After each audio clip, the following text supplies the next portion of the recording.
شروع اللہ کے نام سے جو نہایت مہربان اور بے حد رحم والا ہے۔ اور وہ اللہ ہے جس کے سوا کوئی معبود نہیں ہے۔ وہ ضرور تمہیں قیامت کے دن اکٹھا کرے گا جس میں کوئی شک نہیں ہے، اور اللہ سے بڑھ کر کون بات میں سچا ہے۔ تمہیں کیا ہو گیا ہے کہ تم منافقین کے بارے میں دو گروہ ہو گئے ہو، حالانکہ اللہ نے انہیں ان کے کرتوتوں کی وجہ سے الٹا پھیر دیا ہے۔ کیا تم چاہتے ہو کہ اسے ہدایت دو جس سے اس کی بد عملی کی وجہ سے خدا نے توفیق ہدایت سلب کر لی ہے، اور جس سے اللہ توفیق ہدایت سلب کرے تم اس کے لیے ہدایت کا کوئی راستہ نہیں پاؤ گے۔ وہ چاہتے ہیں کہ تم بھی اسی طرح کفر اختیار کرو جس طرح انہوں نے کفر اختیار کیا ہے، تاکہ پھر تم سب برابر ہو جاؤ۔ لہذا تم انہیں حامی و سرپرست نہ بناؤ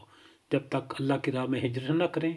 اور اگر وہ اس ہجرت کرنے سے روگردانی کریں تو انہیں پکڑو، اور جہاں کہیں انہیں پاؤ انہیں قتل کر ڈالو، اور ان میں سے کسی کو اپنا سرپرست اور مددگار نہ بناؤ، سوائے ان کے جو ان لوگوں سے جا ملیں جن کی اور تمہارے درمیان معاہدہ ہے، یا اس حالت میں تمہارے پاس آئیں کہ ان کے دل میں تمہارے ساتھ یا اپنی قوم کے ساتھ جنگ کرنے سے تنگ آ چکے ہیں۔ اگر خدا چاہتا تو ان کو تم پر مسلط کر دیتا، اور وہ ضرور تم سے لڑتے، تو پھر اگر تم سے کنارہ کشی کر لیں اور تمہارے ساتھ جنگ نہ کریں اور صلح کا پیغام بھیجیں تو اللہ نے تمہارے لیے ان کے خلاف کوئی قدم اٹھانے کی کوئی راہ نہیں رکھی۔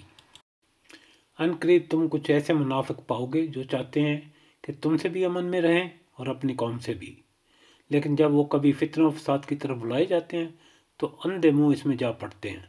لہٰذا اگر یہ لوگ تم سے کنارہ کشی نہ کریں اور تمہاری طرف صلح اور آشتی کا ہاتھ نہ بڑھائیں اور اپنے ہاتھ نہ روکیں تو پھر انہیں پکڑو، اور جہاں کہیں انہیں پاؤ قتل کرو۔ یہی وہ لوگ ہیں جن پر ہم نے تمہیں کھلا غلبہ عطا کیا ہے۔